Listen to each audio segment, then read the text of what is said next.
자, 우리 고려사는 크게 이제 호문무권신에서 고려를 주도했던 5개의 정치 세력 중심으로 5마디를 갖다 나눴습니다. 그 중에서 이제 우리가 어제 처음으로 이제 호족 주도기 때 3명의 주요 왕이 있는데 태광성이라고 있다고 했어요. 요 태광성 중에서 첫 번째 이제 태조 왕건에 대해서 한번 살펴봤어요.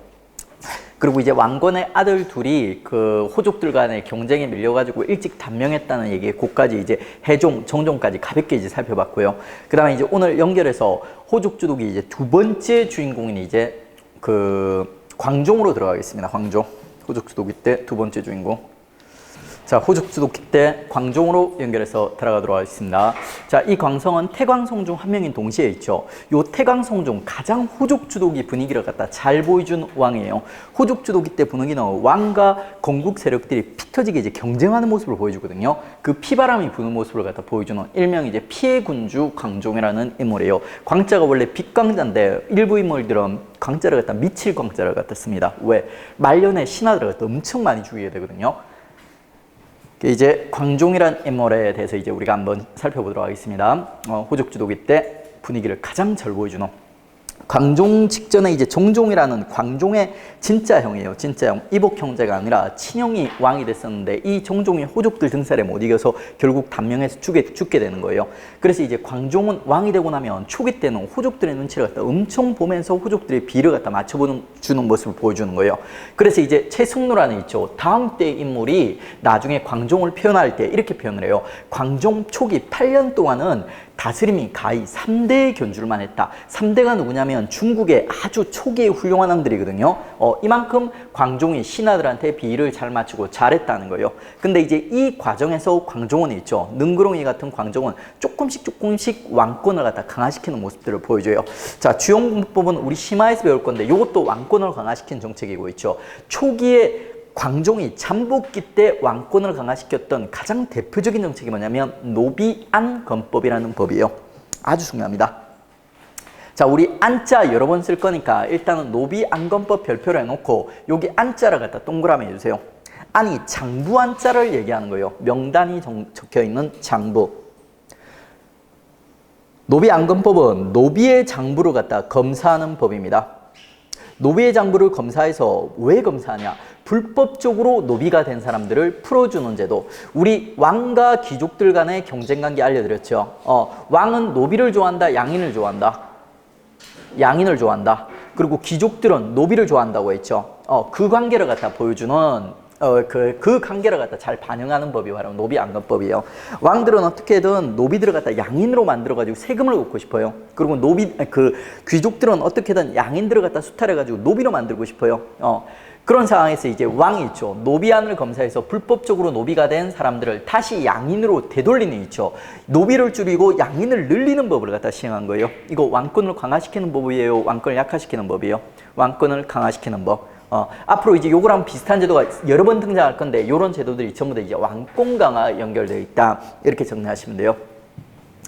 다음에 이제 그 1기 지나고 초기 8년 지나고 광종이 이제 본격적으로 왕권을 강화하는 계기가 되는 게 바로 이 쌍기와의 만남이에요. 중국의 초기, 그러니까 우리 고려가 통일될 무렵까지도 중국이 아직 분열돼 있었어요. 요 조그만 여러 나라 중에 하나 후주에 있죠. 쌍기라는 인물이 고려의 사신으로 왔다가 고려에 그냥 머물러 버려요. 고려에 머물면서 광종의 부하로서 있죠. 광종이랑 같이 활동하게 됩니다. 그 인물이 이제 쌍기라는 인물이에요. 이 쌍기가 중국에서 들어올 때 있죠. 아무래도 중국 문화가 왕권을 강화시키는 문화가 많다 보니까 중국의 왕권을 강화시키는 여러 가지 제도를 갖다 가지고 고려로 이제 들어온 겁니다. 그때 가지고 들어온 제도 중에 가장 대표적인 게 과거제도예요. 과거제도. 이게 최승로가 표현할 때, 쌍기에 대해 표현할 때 이렇게, 광종에 대해서 표현할 때 이렇게 표현합니다. 광종이 초기에는 진짜 착했는데 쌍기라는 이상한 애를 만나면서 애 다 버렸다 이렇게 얘기해요. 왜? 쌍기 들어오고 나서 있죠. 쌍기의 건의로 왕권을 강화시키는 여러 가지 제도들, 일련의 제도를 갖다 시행했던 거예요. 그게 왕 입장에서는 좋지만 신하 입장에서는 야, 왕에게 너무 힘을 많이 실어주는 것 같은데 이런 느낌이 드는 거예요. 그 쌍기가 이제 처음 시행했던 제도가 과거제도예요. 과거제도. 우리 이제 역사상 과거제도가 이제 광종 때 처음 실시가 됩니다. 기욱, 광종의 기욱, 과거제도의 기욱 해가지고 이제 여러분 같이 꼭 암기를 갖다 해주십시오. 그리고 이 과거제도를 실시하면서 과거제도와 관련된 거, 우리 유학과 관련된 건 무조건 왕권 강화라고 했죠. 왜냐하면 유학이 이제 왕에 대한 충성을 갖다 강조하기 때문에. 그러면서 이제 과거제도 실시하면서 왕권이 상당히 강해지거든요. 그러면 이제 이 강력한 왕권을 바탕으로 광종은 후기에 있죠. 더 왕권을 갖다 강화시키는 모습들을 보여줘요. 그리고 동시에 그 강력한 왕권으로 자기 경쟁자인 호족들을 갖다 숙청하는 모습을 보여줘요. 형복수를 하는 거예요. 동시에 이제 자기 경쟁자들, 힘센 호족들을 갖다 숙청하는 모습을 보여주는 거예요. 그리고 이렇게 숙청하는 동시에 자기의 강력해진 왕권을 갖다 반영하기 위해서 광덕, 중풍 같은 연호 사용해요. 연호는 황제 코스프레예요. 황제 코스프레. 그 다음에 이제 개경을 황도, 소경을 소도. 이것도 황제 코스프레라고 보시면 돼요. 우리 이제 그 광종의 연호도 시험에 자주 나와요. 그리고 광종의 연호는 둘 다 자주 나와요. 광덕, 중풍. 그래서 이제 광종 연호로서 광덕, 중풍을 여러분 꼭 기억을 하시되 요렇게 암기하시면 좀 더 쉬워요. 광종이 피의 군주라고 별명을 가지고 있거든요. 피바람을 몰고 다녔던 군주예요. 요 시기 때 특히. 그러니까 피의 광풍을 몰고 다녔다. 피의 광, 중풍의 풍을 몰고 다녔다. 이렇게 해서 이제 두 문자를 잡아두시면 있죠. 광덕과 중풍을 그 광종꼴로 구별하기가 쉽습니다. 그 다음에 또 일부 왕권 강화, 역시 이제 쌍기가 배후에 있죠. 쌍기의 그 권위로 있죠. 공복제를 갖다가 자단, 비록, 사단 간복제로 정비하게 됩니다. 자, 이거 우리가 신라의 사색강복제, 사비청왕 본 적 있죠? 요거랑은 이제 비슷하면서 좀 다른 거예요. 색깔이 달라요. 얘는 자단 비록, 얘는 자비청왕. 두 개 바꿔서 오답을 구성하니까 잘 구별을 갖다 해주십시오. 그다음에 이제 얘는 뭐냐면 이렇게 연호로 갖다 쓰다가 황제 코스프레를 하다가 있죠. 중국이 이제 송나라로 통일돼 버리는 거예요. 그러면 이제 중국 송나라와 사대 관계를 갖다 맺게 되거든요. 그러면 이제 연호 내린다는 거예요. 그 가운데 조금 이제 어려운 표현들이 있는데 얘들은 이제 나중에 이제 심화 때 정리하면 됩니다. 그래서 이제 광종 때 있죠. 중국 송나라와의 사대 관계가 맺어진다. 그러면 이제 황제 코스프레가 좀 힘들어진다. 요 정도까지 이제 정리를 해주시면 됩니다. 그리고 이제 광종의 이제 그 밖의 정책들 볼 건데, 광종의 그 밖의 정책들도 어떻게 보면 간접적으로 정부 왕권 강화에 연결이 되어 있습니다. 그러니까 광종은 왕권 강화에 미친 왕이라고 보시면 돼요. 우리 국초에 보면 항상 이런 왕들이 하나씩 등장해요. 통일신라 때도 나오고, 그 다음에 고려 때도 나오고, 나중에 조선에도 태종이라는 인물을 갖다 구경하게 될 거예요. 그 포지션을 지금 광종이 차지하고 있는 거예요.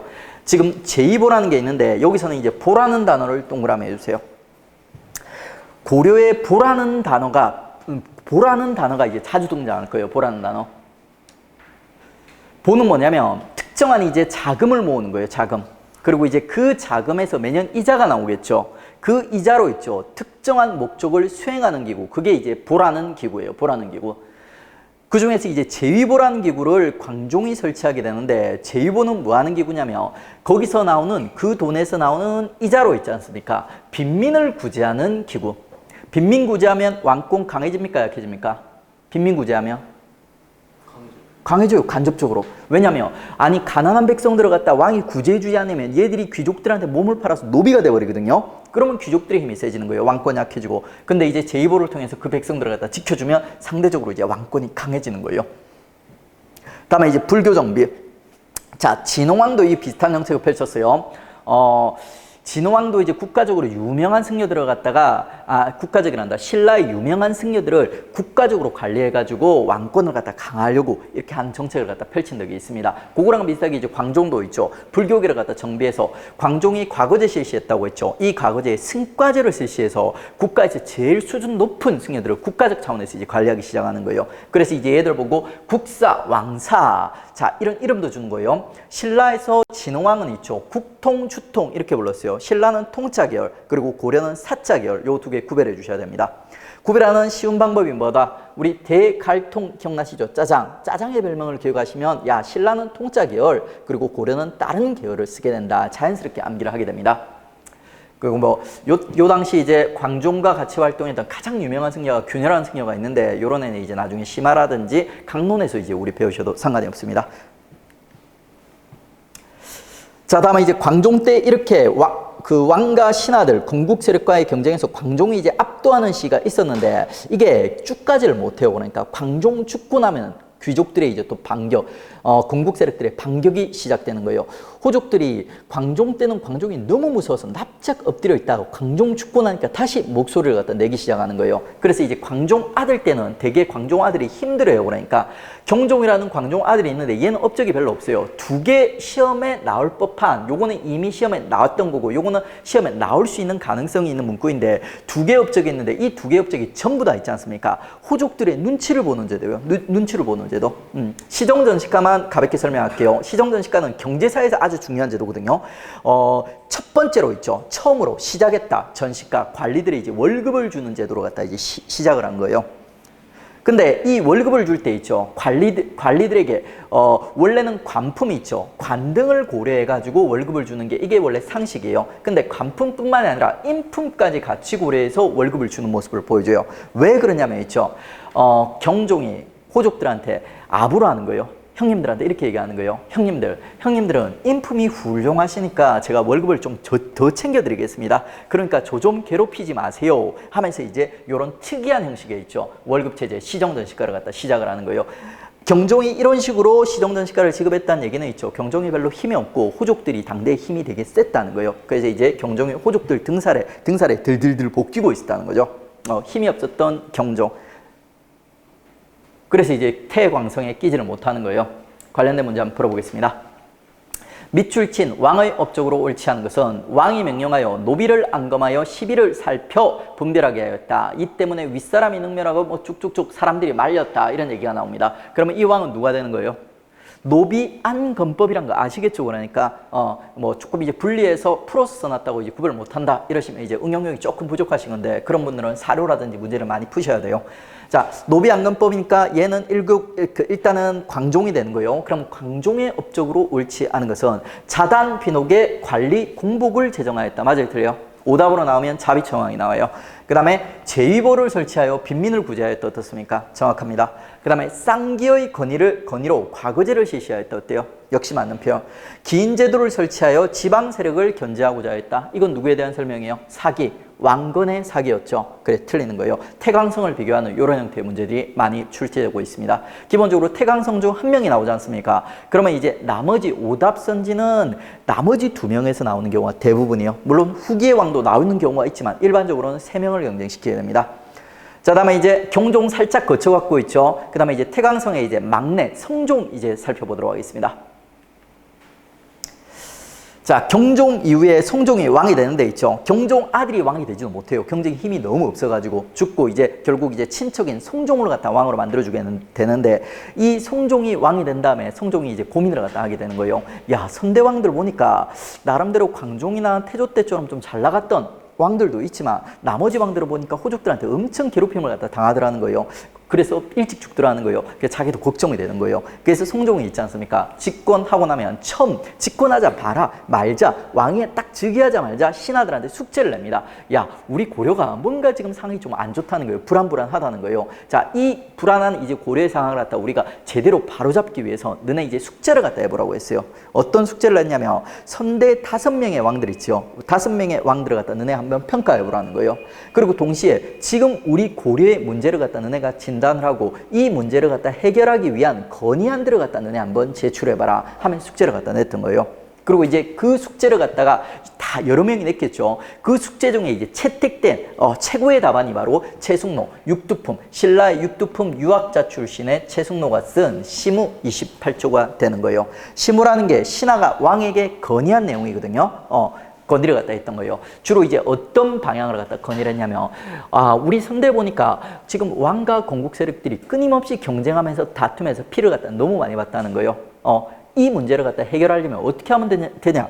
결국 우리가 조금만 서로 양보하면 윈윈 할 수 있다는 거예요. 왕권도 강하면서 동시에 건국 세력들의 어떤 특권들이 있죠. 이런 것도 이제 보호해주면서 둘이 윈윈 할 수 있는데 우리가 어리석게 서로 못 잡아먹어서 피를 봤다는 거예요. 그래, 우리 이제 화해하고 서로 윈윈 할 수 있는 전략들을 찾아보자 하면서 이제 제시를 했던 게 바로 시무 28조예요. 그래서 시무 28조는 보시면 있죠. 왕권을 강화시켜주는 내용이 들어있고 동시에 있죠. 건국 세력들, 귀족들의 특권들을 갖다 인정해주고 해주는 모습도 같이 들어가 있어요. 그러니까 결국에는 왕가 있죠. 건국 세력들의 타협안이 시무 28조라는 거죠.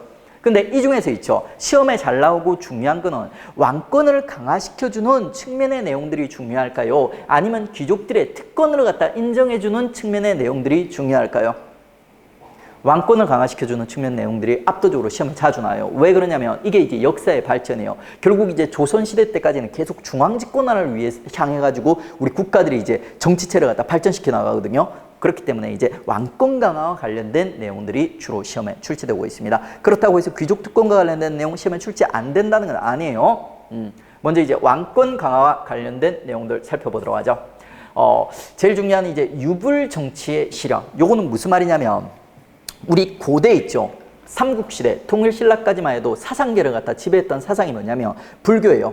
유교가 흔적을 보이고는 있습니다. 뭐 고구려의 태학 있지 않습니까? 소수명의 태학 같은 거. 그리고 한학을 배웠다 이런 식으로 있죠. 유학을 갖다 애들이 배우긴 했지만 그 시대의 유학은 주류가 아니에요. 그러니까 사상계가 한 100% 있다. 그러면 이제 불교가 있지 않습니까? 실제로 한 95% 정도를 차지하고 있었던 게 고대입니다. 고대. 통일신라 삼국시대 그까지는 이제 불교가 주인공이었던 거예요. 근데 이런 상황에서 최승로가 있지 않습니까? 최승로가 이렇게 얘기하는 거예요. 야, 우리 이제는 유교로 갖다가 받아들이고 유교한테 어느 정도 자리를 갖다 만들어주자는 거예요. 정치에 있어서는 유교를 근본으로 하고 그리고 이제 불교는 수신의 영역, 일반 생활의 영역을 갖다가 지배하는 사상으로 두자 이렇게 했던 거예요. 그러니까 기존의 불교 100% 사회였다면 이제는 유교반 불교반 사회 있죠. 이런 사회로 우리 색깔을 갖다 바꿔봅시다 하면서 건의를 했던 거예요. 자, 이런 식으로 최승로가 건의했던 유불정치의 실현이 이루어지면 있죠. 왕권은 강화되는 거예요, 약화되는 거예요? 강화되는 거예요. 유교가 불교보다도 있죠. 중앙집권적 왕권을 갖다 강화하는 성격이 강하기 때문입니다. 그리고 이제 원래는 거의 불교 100% 사회에서 이제 최승로는 있죠. 유교반 불교반 사회로 바꾸자고 했죠. 그러면 있죠. 여러분 상식적으로 한번 생각해 보세요. 불교의 자리는 지금 줄어들어야 돼요? 늘어나야 돼요? 불교의 자리는? 줄어들어야죠. 그러니까 왜? 유교한테 내줘야 되니까. 그래서 최승로는 은근히 있지 않습니까? 불교로 갖다 까대는 있죠. 정책들을 갖다 같이 시행하게 되는 거예요. 불교와 도교로 갖다 비판. 그러니까 당대 불교가 최고의 기득권 사상이다 보니까 이 불교계 기득권인 불교로 갖다 중심으로 해가지고 여러 가지 폐단들이 일어나고 있었던 거예요. 그 폐단들을 갖다 비판하면서 불교의 자리를 갖다 좀 축소시키자고 한 거예요. 그리고 이제 그 자리를 유교한테 내주자 했던 겁니다. 연등의 팔간에 우리 언제 봤습니까? 훈요 10조에서 봤죠. 태조 왕건은 연등의 팔간을 중시했습니까? 비판하고 축소하자고 했어요. 중시했죠. 중시하자 하면서 숭불정책을 주장했어요. 근데 최승로는 있죠. 유학자 출신인 최승로는 연등의 팔간회가 백성들을 갖다 괴롭히고 너무 힘든 행사라는 거예요. 그래서 이걸 축소하자면서 비판하자면서 주장을 갖다 하게 되는 겁니다. 그 다음에 불교계, 기득권 불교계를 갖다 중심으로 해서 고리 대업들 이런 것들 돈을 빌려주고 이자를 엄청나게 많이 받는 거예요. 요런 제도들을 갖다 이제 또 비판하면서 불교의 자리를 갖다 줄이는 모습을 갖다 보여주는 거죠. 근데 여기서 여러분 착각하시면 안 돼요. 최승로가 있지 않습니까? 고려 성종 때 불교를 탄압하였다 하면 맞을까요? 틀렸을까요? 탄압하였다면 틀려요. 불교 자체를 탄압한 게 아니라 불교계의 폐단이 있죠. 불교의 잘못된 점을 갖다 비판한 거예요. 나중에 왜 이런 선지가 오답으로 출제되냐면 고려 후기로 가면 있죠. 조선시대로 가면 불교계에 대한 탄압이 시작돼요. 억불정책이라 해서 불교가 잘못된 점을 비판하는 게 아니라 불교 자체를 갖다가 잘못됐다고 부정하는 사상들이 나중에 등장하게 되는 거예요. 그래서 이제 이 불교로 갖다 탄압하는 억불정책이랑 요 시기 때 불교의 잘못된 폐단을 바로잡는 거랑 구별하기 위해서 이런 선지들이 오답 선지들이 등장할 수가 있습니다.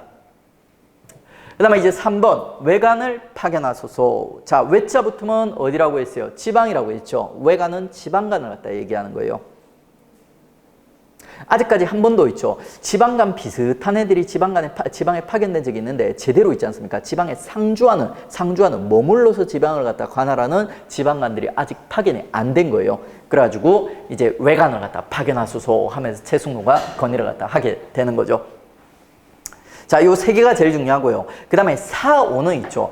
중국과의 관계를 갖다 보여주는 문구인데 이것도 은근히 있지 않습니까? 왕권과도 연결이 되어 있습니다. 자, 일단은 이걸 갖다 원문 그대로 우리가 한번 접근해 보죠. 중국 신라의 공복과 군신의 도리를 수용하자 이렇게 건의하고 있어요. 근데 여기는 신라는 있지 않습니까? 그냥 중국 따라가는 거예요. 왜? 신라의 공복제도 군신의 도리가 중국 따라간 거거든요, 기본적으로. 그래서 이 말은 결국에는 중국의 공복제도와 군신의 도리, 공적인 영역의 어떤 질서들을 갖다 수용하자 이렇게 얘기하는 거예요.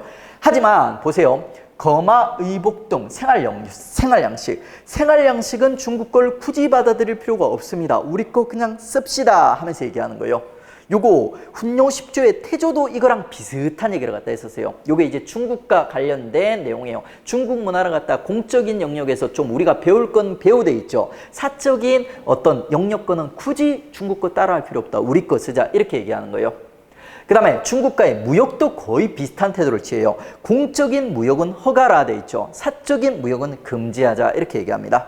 그리고 이게 어떻게 우리 딱 생각해 보면 있죠. 이게 훈요 10조의 그 기본적인 태도를 잘 보여주고 있어요. 훈요 10조는 왕권을 무조건 강화시키는 건이었어요? 아니면 신권을 무조건 강화시키는 건이었어요? 아니면 타협 아닙니까? 둘 다 어느 정도 인정해주는 타협 아니죠. 중국과의 관계, 중국 제도들이 기본적으로 왕권을 갖다 강화시키는 성격을 가지고 있거든요. 그래서 중국 제도를 갖다 받아들일 때도 무조건 중국 제도를 받아들이자 이것도 아니고 있죠. 무조건 거부하자도 아니고 있죠. 적당히 받아들이자 이렇게 얘기하고 있어요.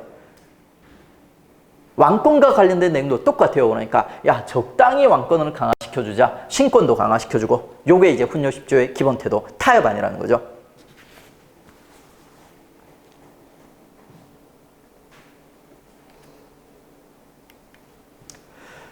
자, 그러면 지금까지 살펴본 게 전반적으로 이제 왕권 강화와 관련된 내용이라면 귀족들의 특권을 인정해주는 내용도 분명히 나와 있어요.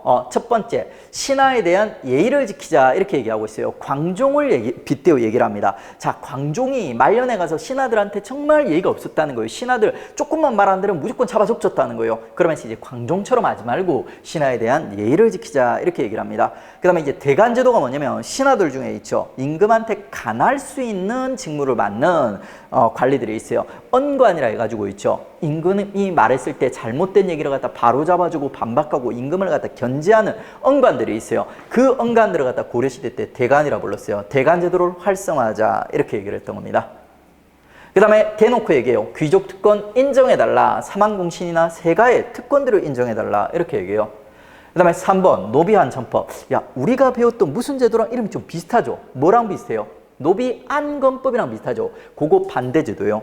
노비안건법을 통해서 노비 중 일부가 풀려나게 되는 겁니다. 양이나 되는 거예요. 양이나. 요 노비들을 갖다 있죠. 원래대로 다시 되돌려서 천하게 만들자. 다시 노비로 만들어주세요. 하는 법이 바로 노비환천법이에요. 이거는 왕권이 강화시키는 제도예요. 약화시키는 제도예요. 약화시키고 귀족들의 특권을 갖다 인정해주는 제도예요. 이렇게 이제 귀족들의 특권도 일부 인정해주고 왕권도 일부 인정해준 타협안이 결국에는 왕건에 있죠. 시무 28조가 되는, 왕건이란다. 채숙노의 시무 28조가 되는 겁니다. 자, 이 시무 28조가 지금 현재 28조 중에 22개 조가 나오고 있죠. 요 중에 이제 주요 시험에 이제 빈출되는 조항들을 갖다 이제 정리해 놓은 거예요. 그리고 이제 요 시무 22조, 그 시무 28조 위에 있지 않습니까? 전대 왕들 5명에 대한 평가가 나오거든요. 그 평가가 5조 정적평이라고 있습니다. 시험 문제를 풀거나 우리 나중에 심화로 가면 이제 사료 같은 거 이런 걸로 갖다 통해 가지고 보게 될 겁니다. 한번 읽어 보시고요. 자, 다음에 이제 채숙노가 있죠. 요런 채숙노의 시무 28조를 갖다 성종이 결국 받아들이게 되는 거예요. 받아들여가지고 이거를 바탕으로 해서 성종이 있죠. 통치체제를 갖다 정비하게 되는 거예요. 그래서 이제 성종이 성종, 이를 성자, 그 나라의 시스템을 완비했다 하면서 성종이라는 이름을 갖다 얻게 되는 겁니다. 성종이 이제 이 채숙노의 건의를 바탕으로 해서 어떻게 고려의 시스템을 갖다 구축해 갔는지 우리 공부하겠습니다. 자, 일단은 중앙제도를 갖다 정비합니다. 이성육부제, 우리 당나라와 있지 않습니까? 발에 삼성육부제 본 적 있죠. 당나라의 삼성육부제를 갖다 살짝 고쳐가지고 이성육부제라는 시스템을 만든 거예요. 실제 구성은 보면 완전 다른데 이름이 그렇다는 거예요. 이름을 살짝 고쳤다는 거예요. 이제 이성육부제라는 중앙간제를 갖다 중심으로 해서 중앙정치체제를 정비하였다. 그 다음에 2번, 3번 이런 거 우리 다 뒤쪽에서 그 1회독 돌 때 있죠. 기본 강의에서 다 보게 될 거예요. 근데 제도사에서 본격적으로 다룰 내용이라서 일단은 있지 않습니까? 집착하지 마세요. 아, 요런 거 있구나 하면서 넘어가시면 됩니다. 일단은 이성육부제를 중심으로 해서 성종 때 있죠. 고려의 중앙간제가 정비되었다. 이렇게 정리하시면 돼요. 그 다음에 성종 때 지방제도도 정비가 됩니다. 최숙로가 외관을 파견하소서 하는 말 했던 거 기억나시죠? 그 건의를 갖다 받아들여가지고 모든 지방에 외관을 파견하지는 못하고 있죠. 나중에 모든 지방에 그 관리, 지방관을 갖다 파견하는 것은 조선 초가 돼야지 가능해집니다. 그래서 이제 그거는 못하고 있죠. 12목이라는 중심도시 있어요. 12목이라는 지방의 중심도시. 지금으로 치면 뭐 특별시, 광역시쯤 되겠죠. 요런 도시들의 지방관, 목사를 갖다 파견하는 모습이 이제 등장하게 되는 거예요. 그 12목 설치하고 상주하는 지방관을 갖다 파견하게 됩니다.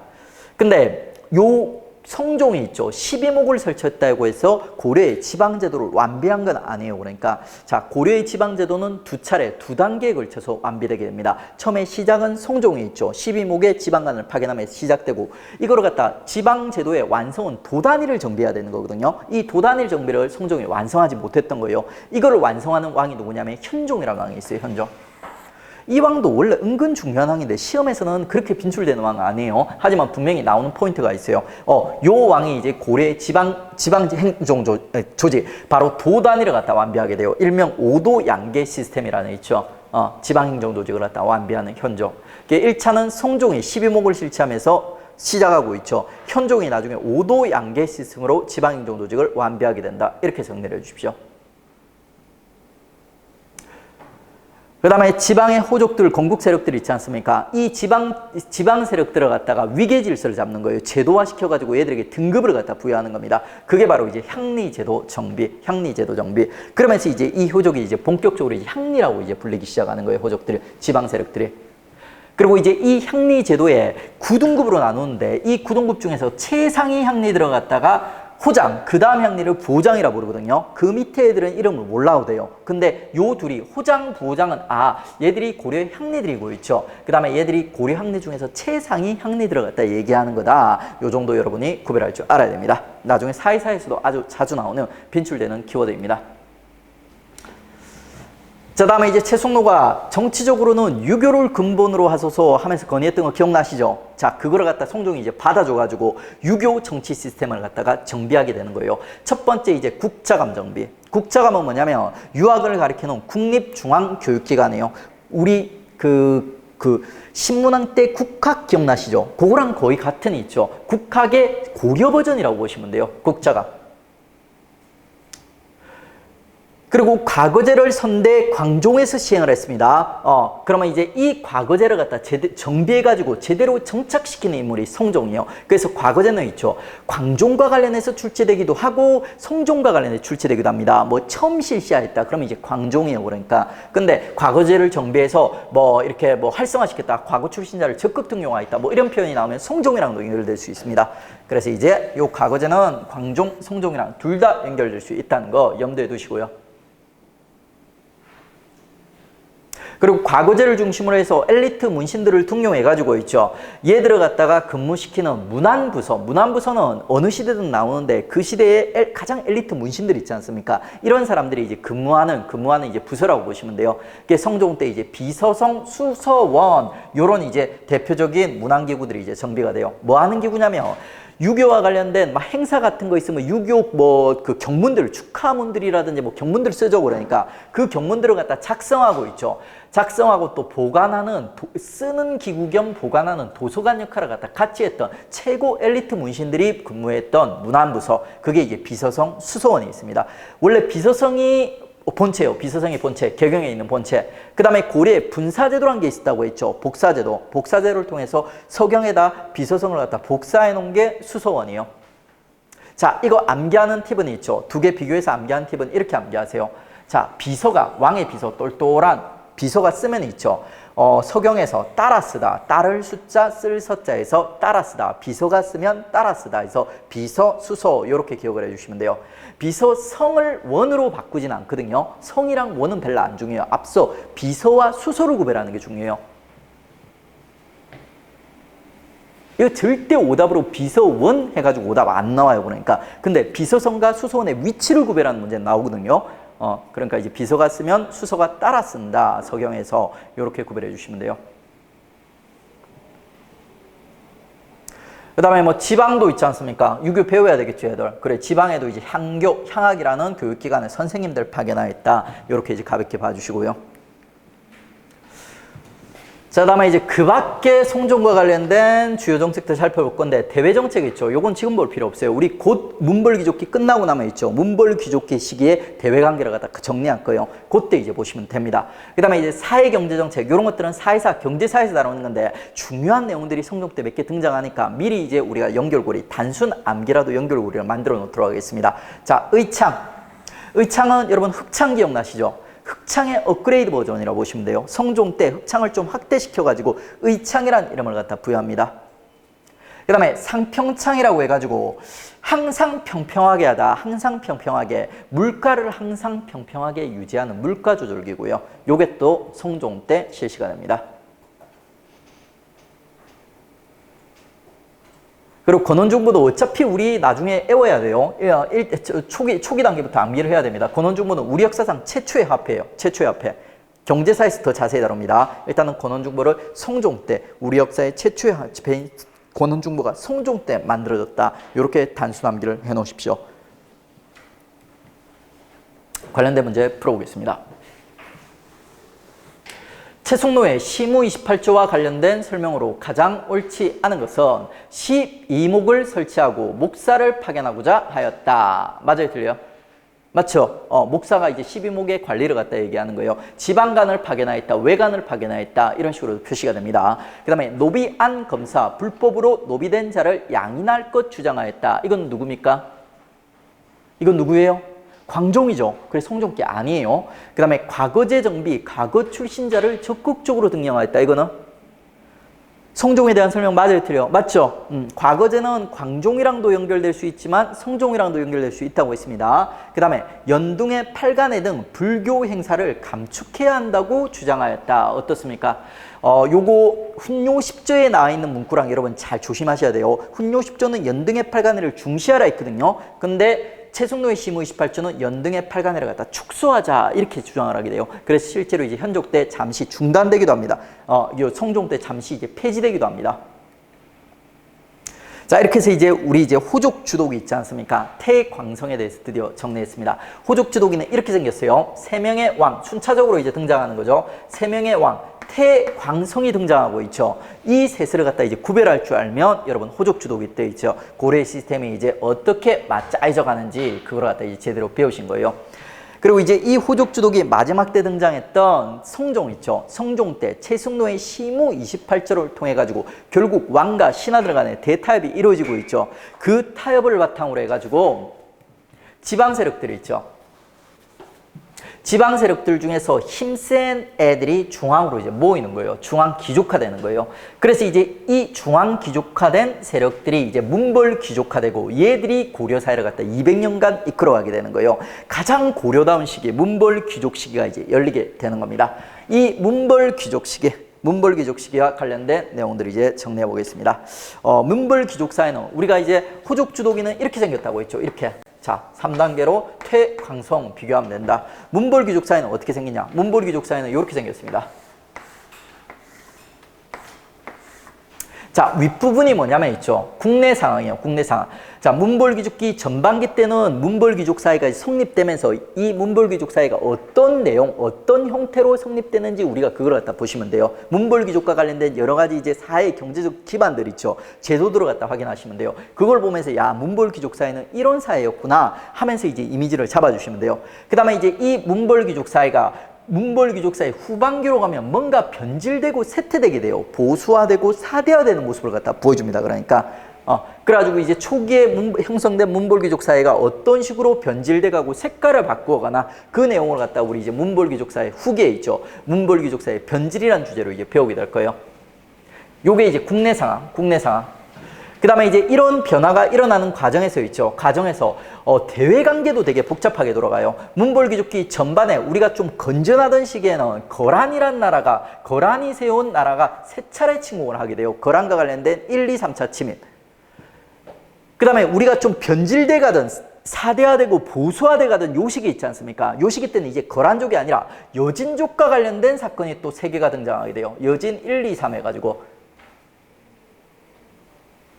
이걸 배우면 이 프레임을 갖다 딱 이 프레임에 맞춰가지고 문벌귀족기 전반부의 문벌귀족사의 성격, 그 다음에 얘들이 성격 어떻게 변해가는지, 그 다음에 요 시기에 각각의 시기에 있지 않습니까? 어떤 민족이 어떤 형태로 우리를 갖다 침략했고 우리가 그 침략에 어떻게 저항을 했는지 내용을 배우면 문벌귀족사회가 이제 완성이 되는 거예요. 그래서 이제 요 중에서 먼저 첫 번째 있지 않습니까? 문벌귀족기 사회 전반기에 문벌귀족 사회가 이제 형성이 되는데 얘들이 이제 어떤 제도적 기반을 갖다 가지고 있고 어떤 성격을 띠고 있는지 있죠. 그 내용부터 우리가 정리를 갖다 하도록 하겠습니다. 자, 일단 문벌귀족은 있죠. 요런 애들은 문벌귀족이라고 부르는 거예요. 고려의 문벌귀족은 5품 이상의 관리와 왕족으로 구성되어 있다. 5품은 관등을 얘기하는 거죠. 5품 이상의 관리와 왕족으로 구성되어 있다. 이게 이제 문벌귀족 사회뿐만이 아니라 나중에 이제 무신직검기라든지 권문세족기 이런 식으로 가도 대부분이 이제 5품 이상 있지 않습니까? 요런 애들이 고려의 귀족으로서 있죠. 고려 사회를 갖다 주도하게 되는 거예요. 그런 이제 분위기가 이제 형성되는 게 이제 요 문벌귀족 사회였던 겁니다. 자, 그러면 이제 이 문벌귀족들은 있죠. 어떤 기반들을 갖다 바탕으로 해서 문벌귀족 사회를 갖다 유지하고 지탱했는지 한번 살펴보도록 하겠습니다. 먼저 사상적으로 있죠. 문벌귀족 사회와 연결되어 있는 사상은 유교와 불교입니다. 유교란 사상이 문벌귀족 사회와 연결되는 건 너무 자연스러워요. 우리 광종 때 과거제가 성립되었죠. 그 다음에 성종 때 과거제를 갖다가 완전히 정립시키고 활성화시켰죠. 이 과거를 통해서 중앙 관리로 등용된 애들이 있죠. 이런 애들이 중심이 돼가지고 문벌귀족 사회를 갖다 구축을 갖다 했다는 겁니다. 그 다음에 불교 있죠. 불교가 두 가지 종파가 있다고 했어요. 교종과 선종이 있다고 했습니다. 교종, 선종 색깔 구별하는 법 제가 알려드렸죠. 교종은 있죠. 책을 읽어서 부처가 되겠다는 종파입니다. 그 다음에 선종은 참천, 참선, 자선 이런 식으로 해서 자기 내면을 들어봐서 부처가 되겠다는 종파예요. 문신들은 교종이랑 친하다고 했습니까? 선종이랑 친하다고 했습니까? 문신들은? 교종이랑 친하다고 했어요. 왜? 문신들은 책 읽는 거 좋아하고 책에 전문화된 특화된 애들이니까. 그 다음에 무신들은 상대적으로 선종 좋아한다고 했죠. 얘는 선종은 책 볼 필요가 없으니까. 아무래도 이제 이 문벌귀족들이 문신 계열이다 보니까 불교 중에서 교종이랑 궁합이 잘 맞는 거예요. 그래서 이제 불교 중에서 이제 교종이랑 사상적으로 결합하는 모습 보여줍니다. 자, 다음에 이제 문벌귀족에 있죠. 여러 가지 문벌귀족으로 지탱시켜주는 여러 가지 제도적 기반 중에서 가장 대표적인 거 두 개를 먼저 정리할게요. 첫 번째가 이제 음서제, 두 번째가 이제 공음전이에요. 요 두 개를 모르면 있죠. 여러분은 고려 문벌귀족 사회를 갖다 모르는 거예요. 문벌귀족이 뭔지 전혀 모르는 거예요. 그리고 문벌귀족을 모르면 여러분 고려를 잘 모르는 거예요.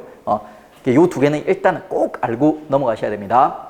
둘 다 보니까 지금 음자가 붙어 있죠. 음자가 그늘음자예요. 그늘음.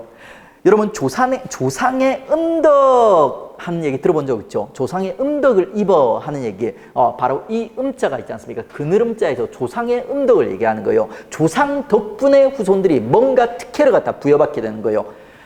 음서제라는 건 있죠. 조상들 덕분에 후손들이 있죠. 정치적 특권을 갖다 부여받게 되는 거예요. 어떤 특권? 5품 이상의 고위 관리들은 후손이나 친인척 중 한 명이 있죠. 과거를 보지 않고 관리로 등용될 수 있었던 겁니다. 기본적으로 이제 고려는 과거를 통해서 관리를 뽑지 않습니까? 근데 실제로 고려는 있죠. 과거보다도 음서제가 더 강력한 사회예요. 과거 출신자보다도 음서 출신들이 있지 않습니까? 더 잘 나가요. 승진을 더 잘 나가고 고려 환계에 더 영향력을 갖다 크게 행사하는 사회. 그게 고려 사회예요. 그렇기 때문에 고려를 갖다 귀족 사회 이렇게 부르는 겁니다. 근데 이게 나중에 조선으로 가면 바뀌는 거예요. 조선도 음서라는 게 있고 조선도 과거라는 게 있거든요. 근데 조선에서는 이 힘의 우위가 바뀌어버리는 거예요. 조선은 귀족 사회라 안 부르고 양반 관료 사회라 부르거든요. 그러니까 좀 더 실력 중심의 사회라는 거예요. 실력 중심의 사회. 그래서 음서 출신도 있긴 한데 얘들이 승진을 못해요. 그렇기 때문에 이제 조선은 있죠. 과거가 더 강력한 사회. 하지만 이제 고려는 아직까지는 음서가 더 강력한 사회입니다. 실제로 이 한 명이라 돼 있죠. 근데 사례들을 보면 한 명 넘어요. 그러니까 한 2명, 3명 들어가는 집안도 있고 막 그렇습니다. 원칙이 한 명이라는 거예요.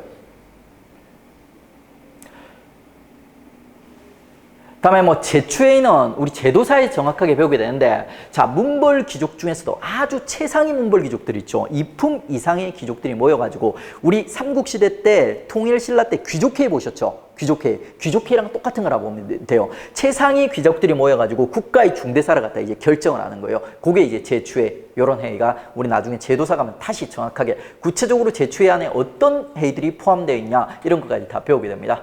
이런 제도들을 통해 가지고 귀족들이 있죠. 고래 정치를 갖다 지배하는 모습을 갖다 보여주는 거죠.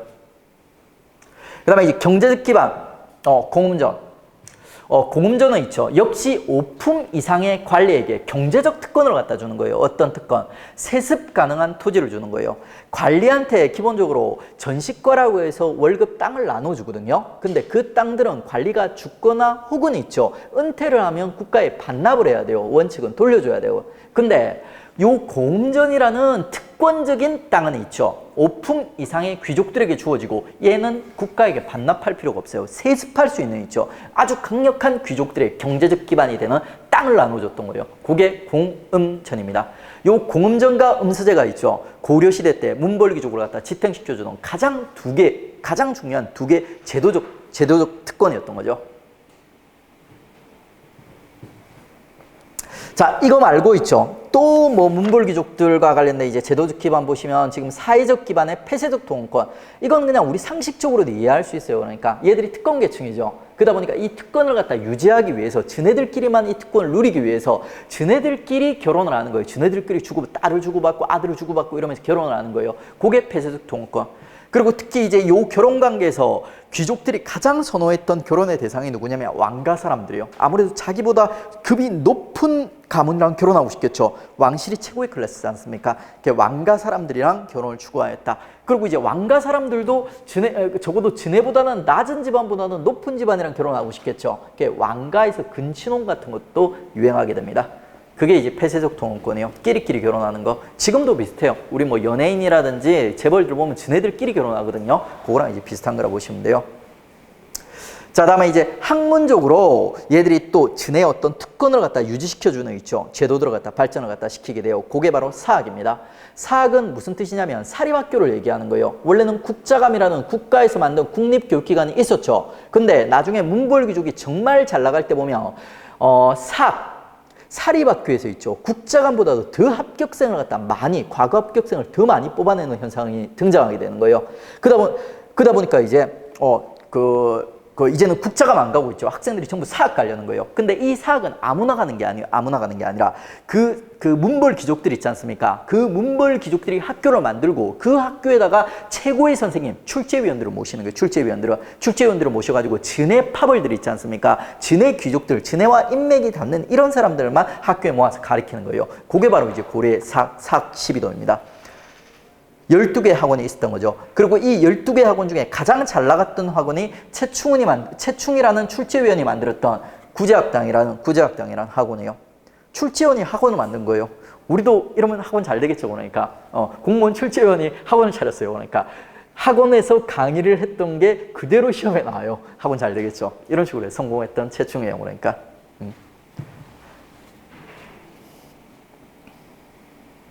그리고 이제 이 자주 문생관계라고 되어 있는데 이것도 어려운 거 아니에요. 자주가 최충 같은 출제위원들. 그 다음에 문생이 최충이 냈던 문제를 풀고 합격했던 있죠.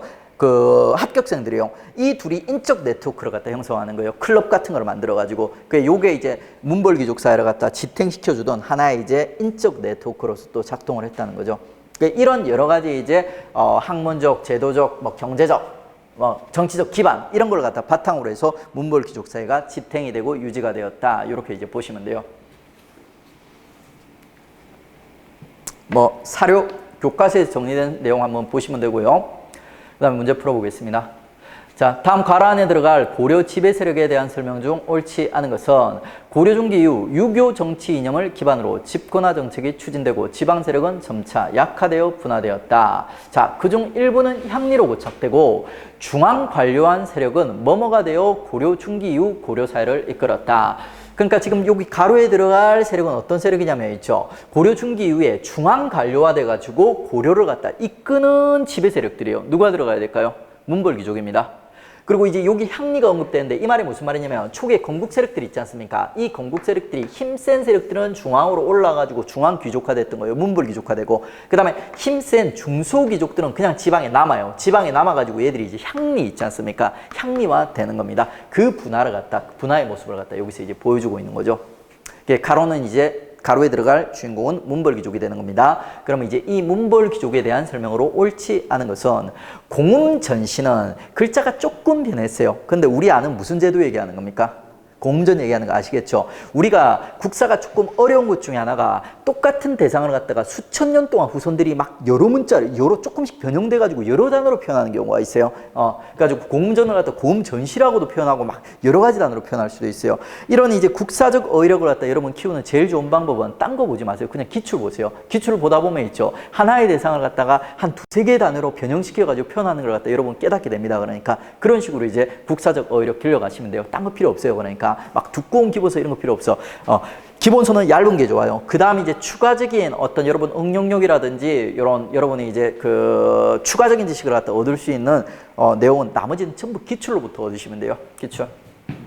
자, 공음전은 오품 이상의 관리에게 세습되어 귀족의 지위를 유지시키는 경제적 기반이 되었다. 맞아요, 틀려요? 맞죠? 그 다음에 이들의 대부분은 음서가 아닌 과거를 통해서 관직에 진출하였다. 어떻습니까?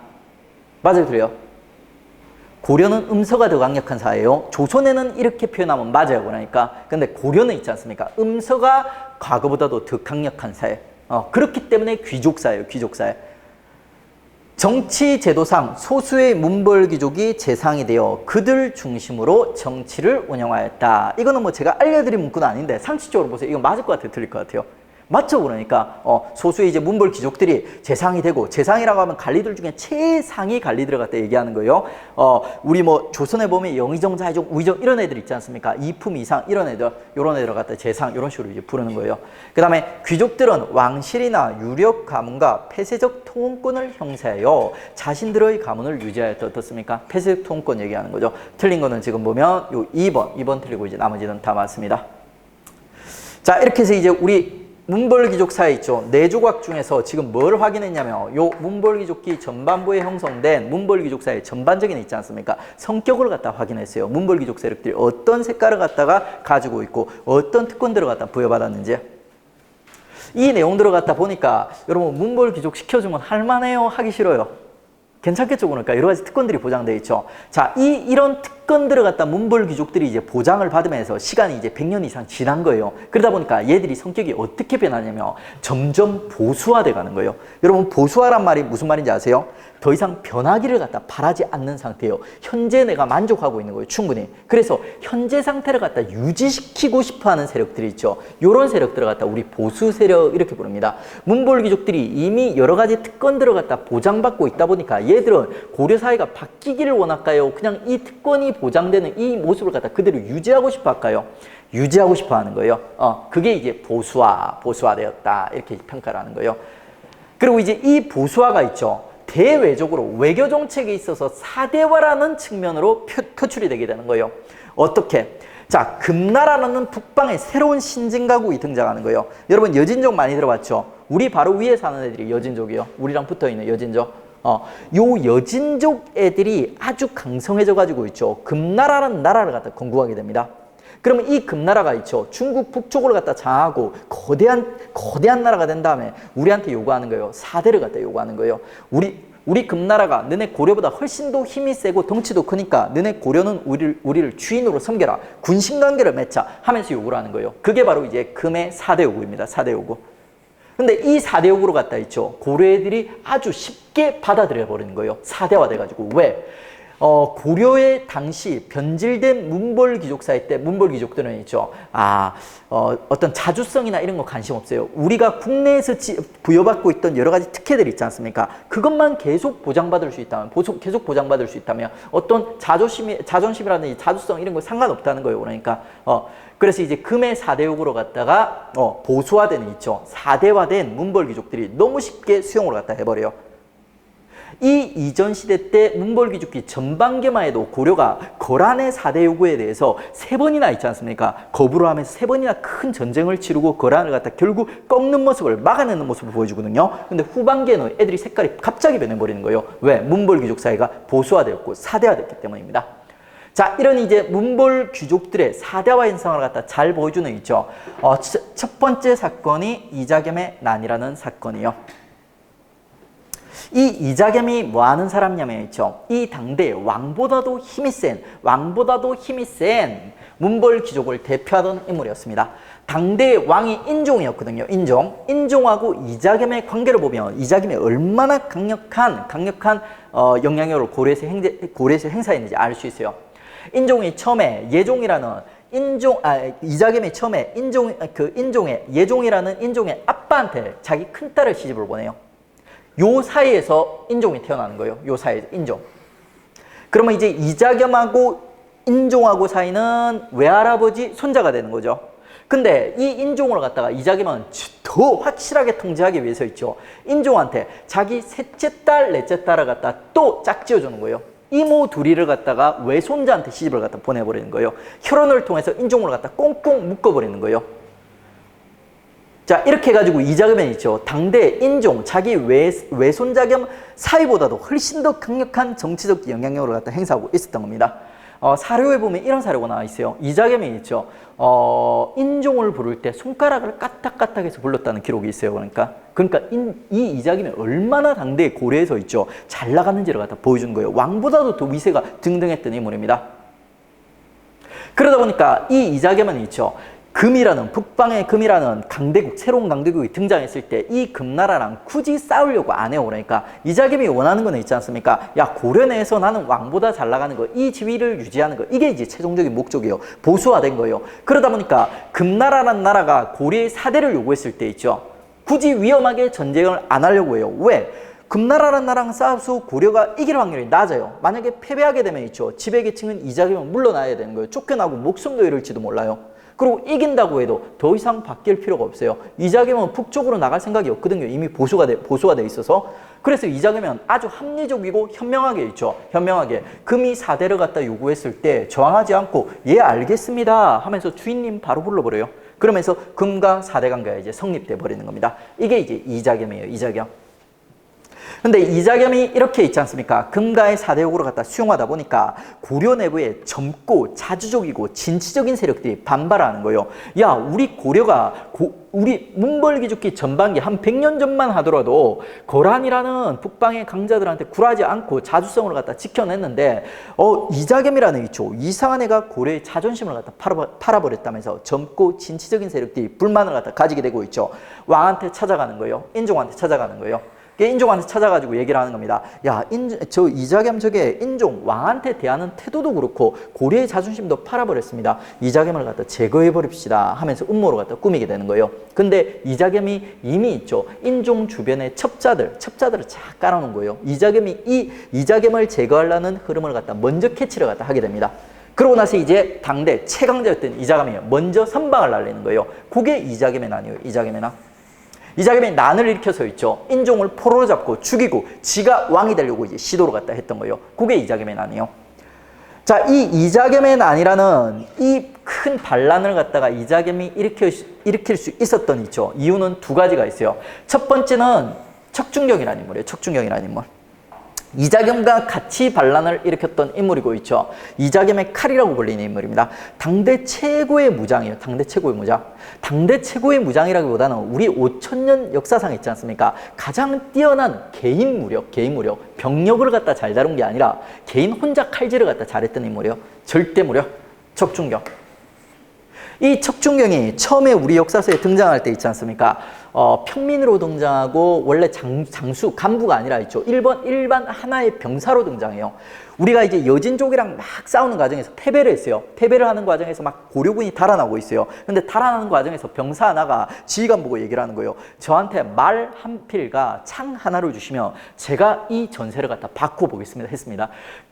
이미 거란군한테 쫓기고 다 죽어가는 상황이었거든요. 그래가지고 이제 그냥 속는 셈 치고 걔한테 시간이나 끌라고 있죠. 지휘관이 말 한 필가 창 하나를 갖다 건네줬던 거예요. 그랬더니 이제 이 척준경이 그 단기 필마로 있지 않습니까? 적진을 갖다 휩쓸면서 적장의 목을 따옵니다.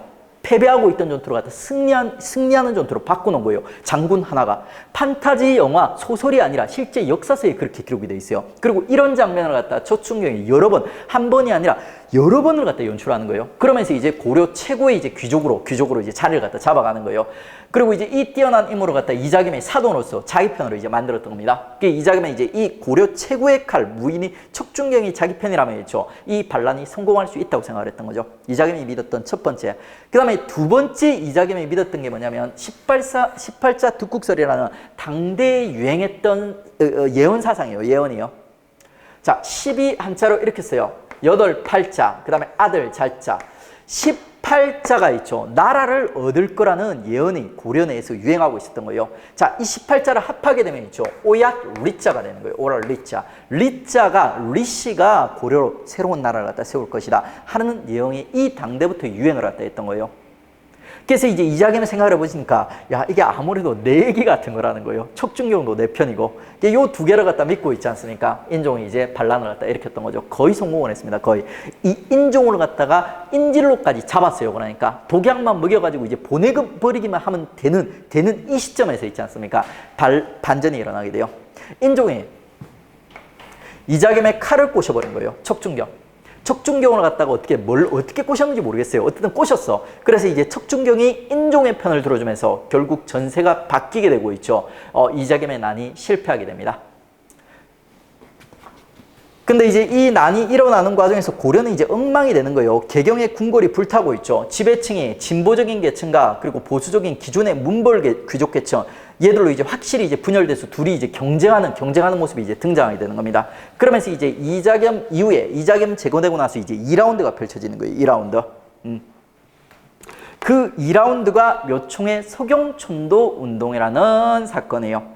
자, 이자겸의 난을 갖다가 일어나는 과정에서 개경의 화재가 일어나서 개경의 궁궐 다 불탔다고 했죠. 자, 그 다음에 이제 궁궐을 새로 지어야 되는데 궁궐을 갖다 어디 짓느냐가 문제가 되었던 거예요. 기존의 기득권들, 문벌 귀족들은 있죠. 걔들의 세력 기반이 전부 개경에 있어. 그러니까 당연히 개경에다 다시 짓자고 얘기하는 거예요.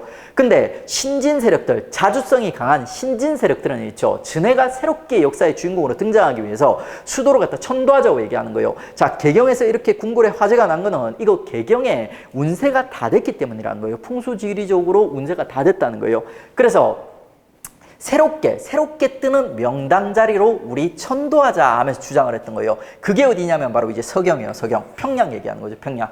묘총이라든지 정지상 같은 신진 세력들이 있죠. 서경 천도 운동을 주도로 갖다 하게 돼요. 그리고 초기에 왕이었던 인종 있지 않습니까? 인종도 요 묘총과 정지상의 얘기를 들어보니까 그럴듯한 거예요. 그래서 일단은 있죠. 서경 천도를 하기로 하고 서경에 이제 궁궐을 갖다 지으라고 명령을 갖다 내리게 됩니다. 그래서 서경에 이제 궁궐이 다 완성이 되고 천도할 준비가 다 끝나게 되거든요. 그러면 이제 천도를 갖다 해야 되는 거예요. 근데 그 천도를 하는 당일날 있지 않습니까? 큰 비가 내렸던 거예요.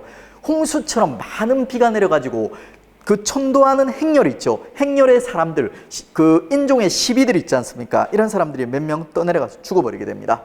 그랬더니 이제 간이 작은 인종이 있지 않습니까? 불길하다는 거예요. 성 다 만들어 놓고 도시 다 만들어 놓고 불길하다는 거예요. 그냥 서경촌도 없었던 일로 하자 이렇게 말을 갖다 바꿔버리는 겁니다. 그랬더니 화가 났더니 있지 않습니까? 진보 세력들, 요 세력들, 묘총과 정지상 같은 요 진보 세력들이 결국에는 이제 삐져가지고 이제 반란을 일으켜버리는 거예요. 그 사건이 이제 어이없는 묘총의 서경촌도 운동이라는 사건이에요. 조금 더 이제 이 묘총의 서경촌도 운동을 갖다 확실히 한번 해보겠습니다. 표를 통해서. 자, 서경파를 주도했던 진보 세력들은 있죠. 묘총, 정지상 등이에요. 주로 이제 신진 세력들이에요. 신진 세력들. 얘들은 기본적으로 역사의식이 고려가 우리 고구려를 계승한다 이런 생각을 갖다 가진 애들입니다. 그렇기 때문에 고구려의 영토를 갖다 되찾아야 된다 이렇게 얘기하고 있고, 그렇기 때문에 이제 심치적으로 평가를 갖다 받는 애들이죠. 그리고 이제 얘들이랑 경쟁자였던 있죠. 개경파, 기존의 문벌귀족 세력들. 이 기존의 문벌귀족 세력을 갖다가 주도했던 인물이 김부식이라는 아주 유명한 인물이 있어요. 정치인이자 동시에 우리 그 중요한 삼국사기 들어보셨죠, 여러분들? 삼국사기란 역사서를 갖다 쓴 인물이에요. 이런 이제 문벌 귀족 세력들은 뭐라고 얘기하냐면, 야, 우리 고려가 문의는 고려, 고구려를 갖다 줄인 말이지만 실질적으로는 신라를 계승한 나라라는 거예요. 우리 신라, 예전 신라 땅보다도 더 넓은 땅을 이미 차지하고 있다는 거예요. 그래서 무리하게 북방에 금이라는 강국이 있는데 무리하게 북쪽으로 올라갈 필요 없다면서 있죠. 보수적인 성향, 보수적인 주장을 갖다 하는 애들, 그게 이제 개혁파가 되는 겁니다. 요런 이제 진취적으로 북쪽으로 올라가자는 애는 있죠. 북쪽에 있는 금나라를 갖다 자연스럽게 정벌 하자고 하는 거예요. 저 금나라 싸가지도 없는 것들이, 오랑캐들이 우리한테 사대를 갖다 요구한다면서, 그러면서 이제 스스로 칭제의 권한, 스스로 이제 황제를 칭하고, 그 다음에 황제의 연호를 갖다 쓰는 모습을 갖다 보여주죠. 아주 자주성이 강한, 자뻑이 심한 세력이 이제 요 서경파가 되는 겁니다. 그래서 얘들이 이제 반란을 일으켜서 만든 나라에 있죠. 연호라든지 군대, 궁궐 이름을 보면 아주 자뻑이 심해요. 그러니까 천 아니면 다 대자가 들어가요. 천 아니면 대자. 일단 초보 단계는 이 정도까지만 기억을 해둬도 문제를 갖다 풀 수 있습니다. 그에 반해서 이제 보수적인 있죠. 김부식을 중심으로 한 문벌 귀족 세력들은, 야, 우리 굳이 금나라랑 싸워서 뭐 하겠냐. 금나라가 잘 나가니까 일단은 그 추세에 우리 순응하자, 이렇게 하는 거예요. 그래서 이제 금을 사대하자, 이렇게 주장을 하는 거예요. 이미 이자겸 때 금과의 사대 관계가 맺어져 있거든요. 요걸 놓고 있죠. 서경파, 개경파가. 서경파는 야, 금과의 사대 관계를 단절시켜버리고 있죠. 금을 정벌하자, 이렇게 주장하는 거고, 개경파 애들은 야, 이자겸이 잘못하긴 했지만 이자겸이 맺었던 금과의 사대 관계는 현명한 선택이었다는 거예요. 그렇기 때문에 이제 이 금과의 사대 관계를 계속 유지해가자, 이렇게 주장을 하는 거죠. 그리고 이 서경파, 개경파의 이제 사상적 경향을 보시면, 서경파를 주도했던 묘총이라는 인물이 있지 않습니까? 일단은 직업이 승려예요, 승려. 플러스 있죠. 이 묘총이 풍수지리의 당대 대가였던 겁니다. 그래서 이제 풍수지리 사상. 이 풍수지리 사상을 갖다 바탕으로 해서 명당자래인 서경으로 천도하자, 이렇게 주장을 했던 거예요. 그 다음에 뭐 기타 잡사상들 있죠. 이런 사상들도 전부 이제 서경파랑 이제 결합이 되어 있습니다. 거기에 비해서 개경파는 순수하게 있지 않습니까? 김부식이 문벌 귀족 출신의 유학자거든요. 그래가지고 이제 유교를 사상적 배경으로 깔고 있고요. 요 두 개 세력이 이제 결국 부딪혔던 겁니다. 누가 이겼을까요? 서경파가 이겼을까요? 개경파가 이겼을까요? 개경파가 이깁니다. 보수 세력이 이겨요. 만약에 얘들이 이겼다면 있죠. 나라 이름이 대위국이 됐을 거예요. 고려는 이제 끝장났을 거예요. 근데 이제 얘들이 이긴 거예요. 결국 이제 묘총의 성촌운동은 실패로 끝난 거죠. 그러면 이제 승리안에 있지 않습니까? 보수 세력, 개경파를 대표하는 김부식이라는 인물이 있지 않습니까? 승자의 입장에서 묘총 서경촌도운동 이후에, 진압한 이후에 승자의 입장에서 역사서, 보수적인 역사서를 하나 쓰는 거예요. 그게 이제 그 유명한 우리 역사, 현존하는 가장 오래된 역사서인 삼국사기가 되는 겁니다. 삼국사기. 그리고 동시에 이제 서경에서 반란이 일어나다 보니까 서경이 고려의 삼경 중에 하나이거든요. 삼경제도 폐지돼 버리고 있죠. 그 다음에 서경을 중시하는 입장에서 서경에다 아주 중요한 국가기관들을 갖다 복사해서 만들어 놨었어요. 그걸 갖다 분사제도로 하고 있습니다. 분사제도도 같이 이제 폐지돼 버리는 이런 모습들 자연스럽게 이제 등장하는 겁니다. 이게 묘총의 서경촌노운동. 근데 원래 이 묘총의 서경촌노운동은 시험에 잘 출제가 안 됐었어요. 근데 언제부터 이게 시험에 잘 출제되기 시작했냐면 신채호라는 근현대 역사가가 있어요. 개항기와 일제강점기 때 활발하게 활동했던 있죠. 되게 이제 좀 특이한 색깔의 이제 신채호라는 근현대의 역사가가 있는데, 이 신채호라는 인물이 어떻게 보면 이제 무덤에 묻혀있던, 땅 밑에 깔려있던 있죠. 묘총의 서경촌노운동의 새로운 역사적 가치를 갖다 부여하면서 묘총 서경촌노운동이 시험에 자주 출제되기 시작했던 거예요. 신채호가 묘총의 서경촌노운동을 갖다 어떻게 해석을 하냐면 있죠. 조선 역사 1000년내 제1대 사건, 고려와 조선의 역사를 갖다 합해가지고 있죠. 1000년 동안 가장 중요한 역사적 사건으로 묘총의 서경촌노운동을 평가하게 됩니다. 왜? 원래 신채호가 봤을 때 우리 한반도의 역사는 보수적인 세력과 진보적인 세력들이 새 양날개처럼 있죠. 서로 견제해가면서 균형을 맞춰가면서 우리 역사가 이제 발전해 왔다는 거예요. 근데 이 묘총의 서경촌노운동이라는 안타까운 역사적 사건을 통해 가지고 우리 한반도에서 진보적인 세력들이 씨가 말라 버렸다는 거예요.